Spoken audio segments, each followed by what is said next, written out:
சிதம்பரம் நடராஜர் கோவிலுக்கு போயிருக்கீங்களா? அங்க இருக்கிற அந்த நடராஜர் சன்னதி உருவானதுக்கு பின்னாடி ஒரு செம அதிர்ச்சி கதை இருக்கு. சும்ப நிசும்பர் என்ற அரக்கர்களை காளி தேவி அழிச்ச பிறகும் அவங்க கோபம் அடங்கவே இல்ல. அதனால தில்லை வனத்தில இன்றைய சிதம்பரத்துல ஆவேசத்தோட தொடர்ந்து நடனம் ஆடிட்டு இருந்தாங்க.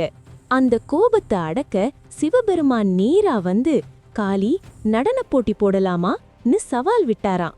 இந்த போட்டிக்கு நடுவரா இருந்தது யாருன்னா மகாவிஷ்ணு. காளி தேவி ஆட ஆரம்பிச்சாங்கன்னா அது நடனம் இல்ல, புயல் மாதிரி இருந்துச்சு. அவங்க காலடி விழுந்த இடமெல்லாம் அதிர்ந்துச்சு.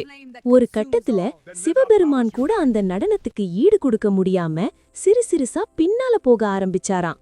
அந்த தருணத்துல எல்லாருக்கும் ஒரு பயம், சிவனே தோற்க போறாரா? அப்போதான் சிவன் ஒரு மாஸ்டர் மூவ் போட்டாராம். ஆடிக்கொண்டே காதுல இருந்த தங்க குண்டலம் கீழே விழுந்துச்சு.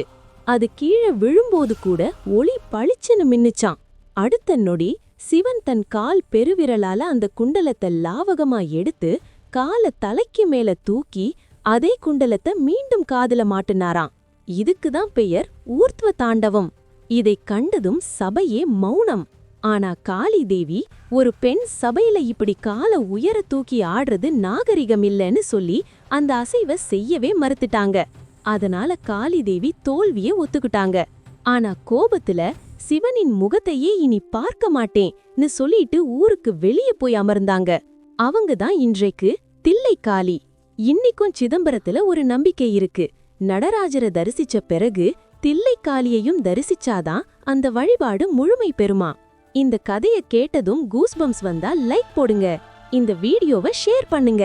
மேலும் இப்படி கோவில் ரகசிய கதைகள் வேணும்னா ஃபாலோ பண்ண மறக்காதீங்க. சிதம்பரத்துக்கு நீங்க போயிருக்கீங்களா? கமெண்ட்ல நான் போயிருக்கேன்னு போடுங்க.